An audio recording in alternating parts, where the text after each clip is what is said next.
We are not all gonna make it in the music industry. We're not all gonna smoothly ride that meteor to the top. We're not all gonna make good on the promises we made to ourselves as young dreamers. There will be concessions and resignations, disappointments, and hard luck. And the fruit of these failures, the bounty of these disappointments, can be one of two things: wisdom or cynicism. Welcome to Sittin with Jimi. This is the channel where we discuss all things creative because creativity is a way of life. Before we get rolling, remember to subscribe and hit the bell icon so you never miss a video. These videos are for you, the modern independent creator searching for wisdom across the vast desert of the World Wide Web. When I was a teenager in the early to mid-2000s, I was in a pop-punk emo rock band. I vividly remember the euphoria of feeling like I was part of something really important and big. Feeling like the band I was in with my friends was destined for incredible success. We'd walk around my neighborhood after rehearsing in the garage and just dream together. Dreams about huge record deals and massive world tours. We'd eat pizza in the living room and watch Blink-182 DVDs and Muse live at Wembley Stadium and just imagine we were the ones up on that stage playing to screaming crowds of thousands. We'd get stoned in my girlfriend's car and play our demo CD and just get so amped, listening over and over again, zeroing in on every band member's specific part, like, oh man, check out Ben's bass part this time, it's so sick. We were so excited about the music we were making, and so starry-eyed about its place in the world. And anyone that's ever been in a band or a musical project that they wholeheartedly believed in knows the feelings I'm talking about here. When you are super young and you get hit with the rock and roll dream, the dream of stardom, man, it really sinks deep into your being. And because of your inexperience in the world, you are recklessly fixated on this destiny, willing to go all in and just be the thing that you are essentially pretending you are destined for. We'd be playing to a couple hundred kids at the Mohawk Valley YMCA and feel like we were fucking gods. Any and all validation we received was just inflated and became this proof of our destiny. This feeling was especially dramatic for me because I grew up in such a small town with very few bands and certainly no music scene except for the one that we created for ourselves. So when the band moved to a big city after high school, it was a giant culture shock. It was the beginning for me of really understanding and accepting how typical and cookie cutter my dream actually was. My idea of making it was the same as millions of other young musicians just like me, all who think the same thing. I say this was the beginning of this realization because it took several years for it to really sink in. I was still breathing in the vapor, the fumes of those early dreams. And I wasn't engaged with any kind of particular plan to make these dreams happen. I had no strategy, just an overinflated sense of destiny's plan for me. And that led to some real problems. There came a point, for instance, where partying after the show was more important than playing the show. Although I don't think you could have gotten me to admit that at the time. Once again, this is cookie cutter stuff. Classic and cliche for any young musician. You get wrapped up and seduced by the fun of all of it. It's a tale as old as time. I was still really dedicated as a songwriter and a musician, and I was working and practicing my craft, but I wasn't thinking clearly. I had no philosophy or values. And over the next few years, life kicked the shit out of me and drew a really bold and clear line between dream and delusion. You can get checked so hard by life that it sends you spinning for years.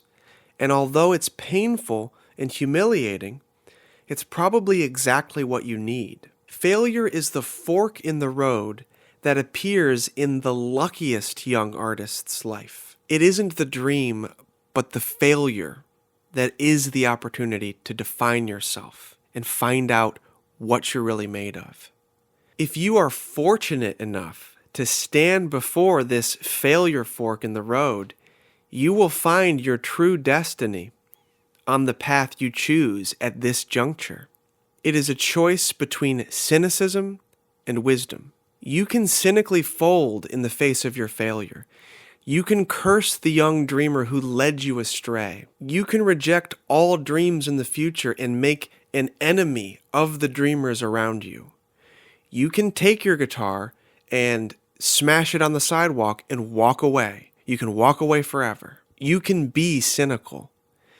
You can walk that path. I have taken steps down that path myself, and I can tell you from experience that it slants at a pretty devastating angle. You don't have to work to walk it. You just kind of let the momentum take you away, and pretty soon you're sliding. That's cynicism. Or you can open up and allow failure to be your becoming. You can choose wisdom. Wisdom is work. It calls upon you to adjust your dreams. Sometimes it calls upon you to let things go. When you choose wisdom, you take a stand and tell the world that the sum total of your experience so far is worth something. Instead of throwing it all away, you choose to use the value of this experience as a down payment on the dream of your future. Choosing wisdom has been a slow and sometimes painful process for me. Many years ago, the failure fork in my road had me working as a janitor and stock boy at a bakery, so far from where I thought I belonged that I might as well have been on a different planet. I was depressed and scared and sad, and I felt like an alien.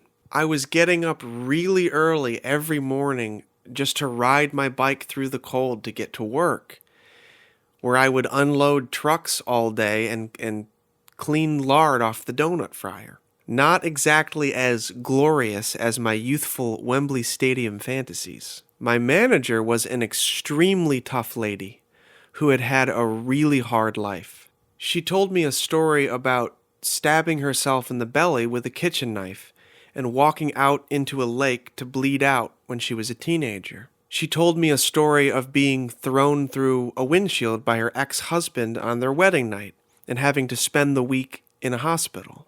And many of my other co-workers were, like her, salt-of-the-earth, hard-working people with really bleak stories. They had all suffered greatly in their lives and had ample reason to be cynical.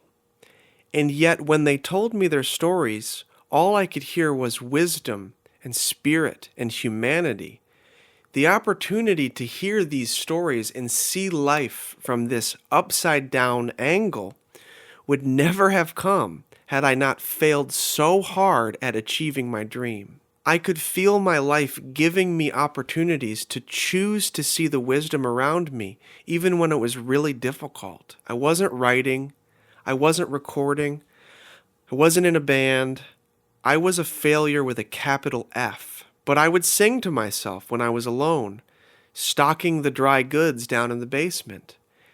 And sometimes my manager would catch me and encourage me and embarrass me. She bought one of my CDs and would play it constantly in the cake room and talk about how I was going to be so famous one day. The day I left that job, she had the bakers make me a cake that said in icing, "Jimi, we will miss you. Keep on singing." It was hard to be cynical while I was eating that cake. We're not all going to make it.